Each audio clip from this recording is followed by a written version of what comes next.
There you are. How about Okay. this bow? Holy shit. What the hell is going on with your head, girl? I'm at my, third or fourth job. I'm a cheer coach also. And we have a game in, 45 minutes. Oh, my God. This is unbelievable. For Breast Cancer Awareness Day, so we went. I love that. Okay. I'm on board. I love that you're doing that. I love you're doing that. That is so good. And the pink lipstick to match. I also have on pink socks, which I'm not going to show you because my leg doesn't bend that way, but I have on pink socks too. You're a cheer coach. Of course it bends that way. That is awesome. I'm not going to show you. Now, if I did that, my leg would literally snap off. So it's not going to happen. It is so great to have you here, Ashland. I'm just glad Instagram decided to let me in. I have full service and everything. I'm not in the middle of nowhere today. Yeah, I don't get it. I don't get it. I don't understand. I don't know what the bouncer working the door is, today. But that's, whatever. You know her from Mansplain Baseball elsewhere, part of the JOMBOY Media family. Ashland, huge Braves fan. We will get to that series momentarily. But first, I want to welcome everybody to the rare Saturday edition of Baseball Today, presented to you by our good friends over at Dugout Mugs. And let's get it going with the last of the 4 games from Friday. The Giants take a 1-0 lead in their 5-game divisional round series against their arch rival and the hated Los Angeles Dodgers. In your opinion, what was the bigger story last night? Logan Webb's Game 1 performance or the return to postseason prominence of Buster Posey? Yeah. So Buster Posey's 104 and still plays baseball like he's 28, which is awesome. But nothing can outshine Logan Webb last night. That kid is so good. He kind of picked us apart a few games back, and it was not fun. But it was fun to watch him pick the Dodgers apart because it's the first time this postseason with the Cardinals and then now with the Giants that the Dodgers have kind of looked like mortal, like not unstoppable, like they can be beaten. So Logan Webb really, they couldn't do anything last night. The Dodgers couldn't do anything last night. So I'll say this. Logan Webb, when you hit the plateaus that guys like Tim Lincecum and Madison Bumgarner have in terms of throwing at least 7 2/3 in a playoff game, no runs and 10 strikeouts, and, oh, by the way, Logan Webb did not walk a batter, then you're getting put on a different pedestal, not only by Giants fans, but baseball playoff fans. But I think the fact that Buster Posey has been such a huge part of their resurgence this year, that they won a franchise record 107 games. Last night he hit his first playoff homer since 2012. Yep. 9 years. 9 years. And by the way, his playoff record is not great. He's got a 660 career OPS. But I think part of the fact that he was able to get Logan Webb through that game and mastered the Dodgers with basically his third pitch, because he's a sinker slider guy. Yeah. And he dominated with the changeup last night. I think he threw 38 and got something like 13 or 14 swings and misses on that. Very impressive. I loved it all. And for people that haven't watched Logan Webb, where you been all year? He's been doing this. It was just with a different arsenal. That's what I say. He picked us apart a few games back. Mm-hmm. He's really fun to watch. I think the series is going to be great, though, because I think last night's going to piss the Dodgers off, and they're going to come back with a vengeance tonight. So we might have 29 home runs tonight. I don't know. Hey, the Giants hit 3.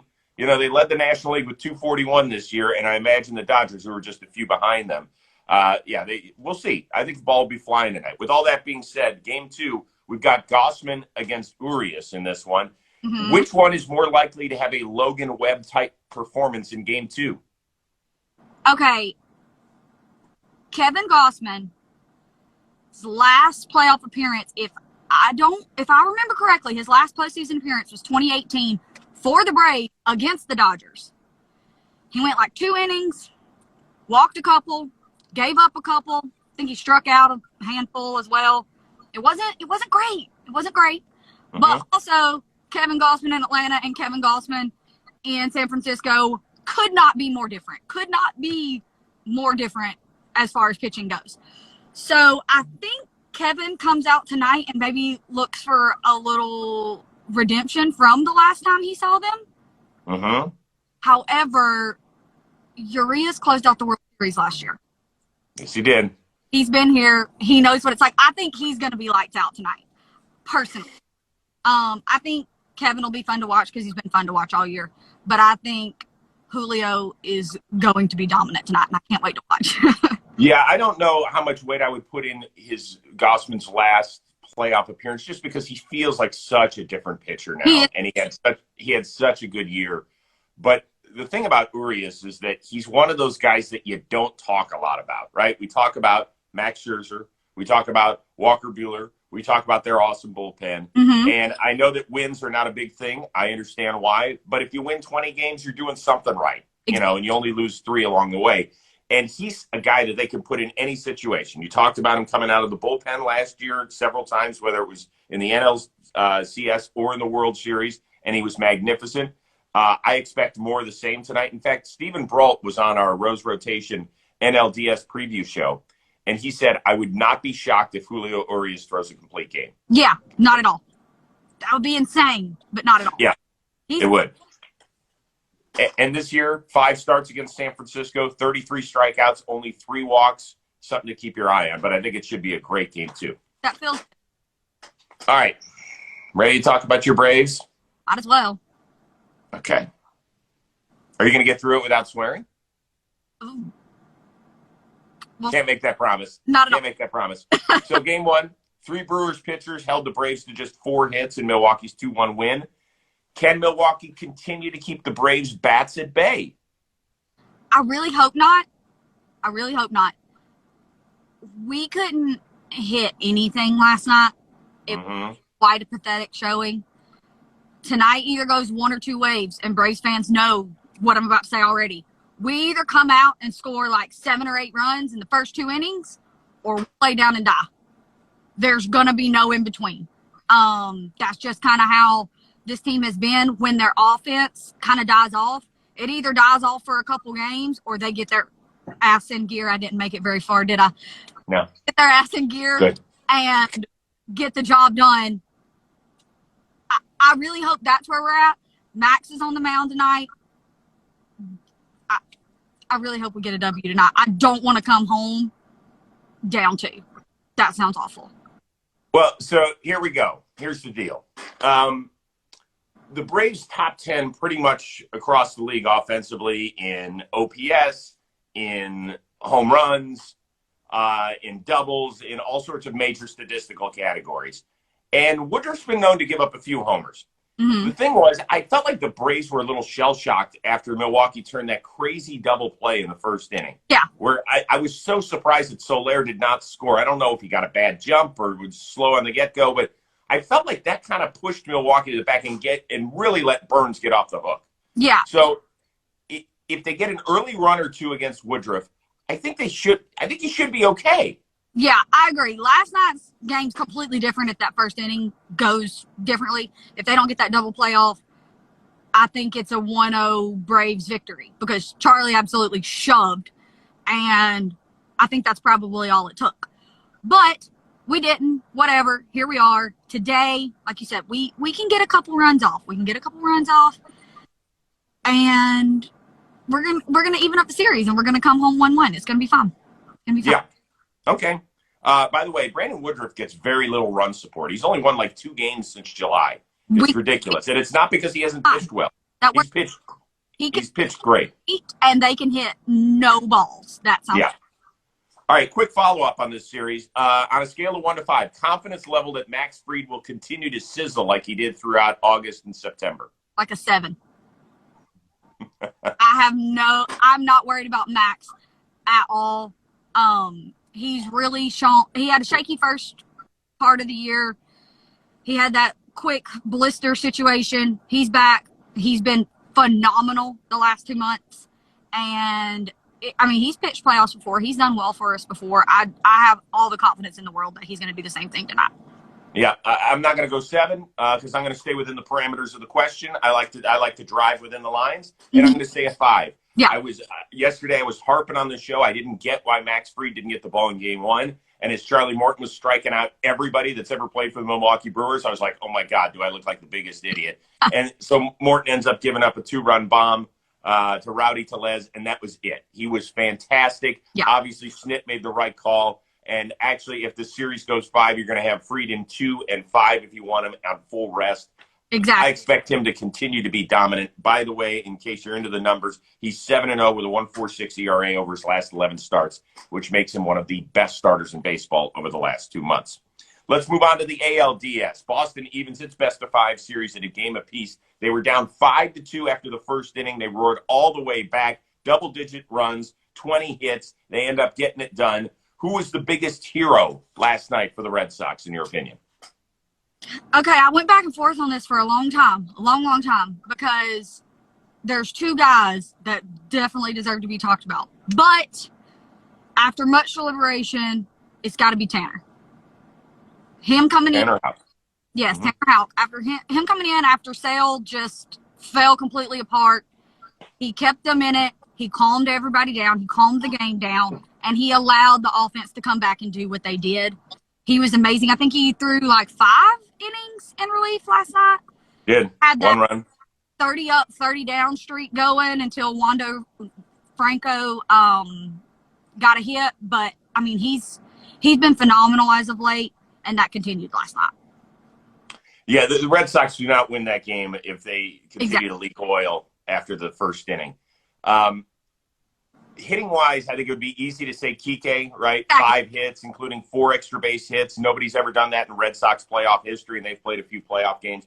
But I'm going to say J.D. Martinez, because when you find out that the guy, if it had been the regular season, he would have ended up on the injured list because of his ankle, and here he is just a few days after tripping over second base while running out to right field. Not only was he a presence in the lineup, he did damage, right? 4 hits, and he ends up hitting the homer that gives them the lead for good. Exactly. And Mike Zunino, the catcher for the Rays, afterward, he said, listen, J.D. Martinez is such a difference maker. We pitch the entire lineup differently when he is in it. Exactly. All I need to hear is an all-star catcher and one of the better defenders out there. When he says it, then I'm going to, regurgitate it too. Yeah, I mean, J.D. was phenomenal last night. Kike was phenomenal. Tanner was great. Doogie made a really good, that foul ball that he caught. That was all. Yep. He's just fun to watch. They just had all the stuff last night. They just had Sure did. All right, so they get a day off. We'll see them on Sunday back at Fenway Park. The other series, Houston just keeps on crushing it. They win games 1 and 2. It seems like every year in the ALDS, they beat up on my boy Lucas Giolito and the Chicago White Sox to take the commanding, I have to say that since it's cliche, commanding 2-0 lead. Yeah. Ashland, I know you're kind of an Astros fan as well. Why did nobody talk about the Astros like the last month leading into the playoffs, in your opinion?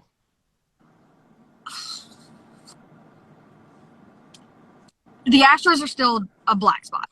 2017 is not that long ago in the vast majority of people's minds. That being said, they're a really good baseball team. Oh, yes, they are.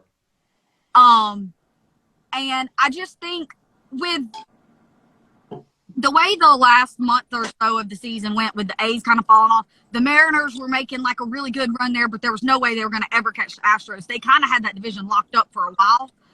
So they didn't get a ton of attention because the race wasn't that tight, and then they didn't get a ton of attention because nobody really wants to talk about them because everybody's still mad at them, which is fine, I guess. But they have made it painfully clear that they do not care. They do not care. I don't know if any of y'all saw their like October hype video, but the first sentence was, "You didn't want us here, and here we are." Like, yep. They do not care. They are first in the league in runs. They're first in OPS. They're first in WRC plus. They're first in WOBA. Like, these dudes can bang, and they've got Lance McCullers and Framber Valdez and Luis Garcia doing what they're doing. They're just good. They're just good, and they're going to keep being good, and they don't really care if you don't like it. You nailed it. You know what? They've embraced the role of the heel. Exactly. You know, in the wrestling world, that's what you do. You play to the character that you are. And it's hilarious because only 5 of the guys are still there from 2017, and one of them was a pitcher and didn't even benefit from that. You could say, well, he benefited because his team put up runs. I understand that part. But you're right. 2017 was not that long ago. And so I think people are just like, I think some people don't know what to do with them emotionally. Yeah. Like they realize, the baseball fan realizes, okay, they're not cheating anymore. most likely. They're just a damn good baseball team. Mm-hmm. But you know what they do? They do way more things better than just, rake. Yeah. They run the bases well. Mm-hmm. They play great defense. What was the biggest difference in game 2? The fact that Tucker caught the ball and Lurie Garcia did not the next inning. Yeah. So they do all the little things well on top of mashing. Yeah, and that game 2, I think it was in, I don't know if it was in the first or second inning, but it was the beginning. The bases were loaded, and they hit. Yes. Altuve smothered that ball that I thought for sure was rolling away to the outfield and going to score a couple at least. He smothered that ball. They got the out. I think 1 run scored, and that's it. But to get out of that situation with just 1 run, okay. Yeah, that was the ball hit by Eloy Jimenez. Yeah, it's a great call because it got the White Sox a run, but it saved an additional run. So there's no question about it. All right, last one. Shane Baz of the Tampa Bay Rays. They took a cutaway of his dad, who is muscle dude to the nth degree. Would it be cool to have a father who looks like that because he would scare all the other kids in the class? Or would it be bad to have a father that looks like that because he'd scare the hell out of you? Yeah, see, I'm much more worried about myself than others, so I don't want to be scared. So I don't want my dad to look like that. Maybe that's because my dad's very unassuming, and he's just like the funny guy, so that's what I'm used to, and that's what I love. But I don't want, imagine missing curfew and coming home to that. No, thank you. No, thank you. No. Yeah. It's hard enough navigating through life as a teenager and then a young adult. But then if, you're a minute late for curfew and you see that standing in the doorway. No way. I'm checking out. I'm sleeping on the porch. Forget it. It's not even, it's fine. Actually, I might just move countries. Exactly. And just be like, I'm out. I'm signing out. So there you go. Exactly. Gotten some great response today in the chat. We appreciate it. By the way, everybody's like, how big is the hat? I actually have a very small head. This is only a 7 1/4 hat. So I don't have a Bruce Bochy 8 7/8 head. Thank you very much.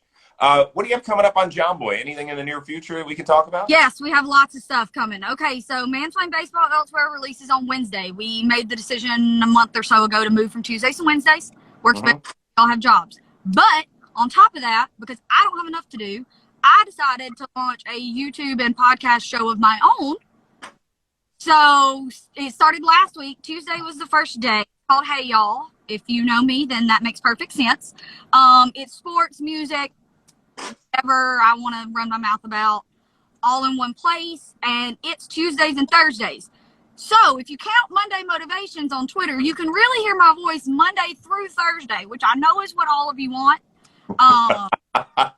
So go to the YouTube channel is just Braves Ashland, as is everything else. Go there, subscribe. There's 2 episodes up now. And like I said, we'll have another one on Tuesday. They're 20 minutes. They're easy. And as soon as Apple gives me the okay, they'll be on podcast apps too. But me and Tim Cook like to fight, so it takes a while. Understand. I get it. That's awesome. We do have Bros rotations that are out. They're preview episodes of the divisional series. But if you want a little bit of insight into what has gone on so far, you can listen to the one with Austin Hedges on the ALDS, Stephen Brault on the NLDS. We'll be previewing the League Championship Series with 2 different people as well. So those are out. And I might be doing a little bit of talking baseball coming up. We got our schedules confused, but I might be hopping on there right now. So I got to, get in touch with Jimmy and Jake. And if they haven't fired me after this, we'll see. We'll see. Okay. Ashland, it's always great seeing your smiling face. Thanks for I love it. I'm sorry that the bouncer didn't let you in at the beginning. I have no idea what was happening. I don't know. It's fine. I got here. Yeah, and I want to give everybody a quick reminder that today's episode was presented to you by Dugout Mugs. They want to give out free stuff to you. It's very, very simple. All you have to do is film yourself drinking from your Dugout mug, kind of like this. So kind of do that. You film yourself drinking from the Dugout mugs. You post it. You tag them on social media. You can be entered to win. You might say to yourself, well, I don't have anything from Dugout mugs. Aha! That's where we lend a helping hand. They're giving away 2 great discounts to buy something now, and you can enter the giveaway as well. So Dugout Mugs is giving you 30% off all their best products, including their brand new metal Dugout mug, which is really cool. All you have to do is use the code word today. They're also letting you get the knob shot. We all love the knob shot. Like that. They're going to give that to you for free. All you have to do, pay the $8.95 for shipping and handling. That's not $895. That's $8.95. They have an awesome collection of products from mugs, wine glasses, bottle openers, the knob shot. We showed it for you. You're going to be riding with us the entire playoffs. We love dugout mugs. They're a ton of fun. They're made from real baseball bats. Your friends are going to be like, that is so cool. Where do I get it? You go to dugoutmugs.com, use the code today, and get 30% all of their best products. Then you film yourself doing this, tag them, put it on social media, and off you go. You can enter for a chance to win free stuff as well. So cool. So cool. Ashland, it's great seeing you. Enjoy your day. I'm sending your cheer team the best of luck as well. We're going to go. Our poor football team's horrible, but we're going to cheer for them anyways. It's fine. Bye, Ash. Have a great day. You too.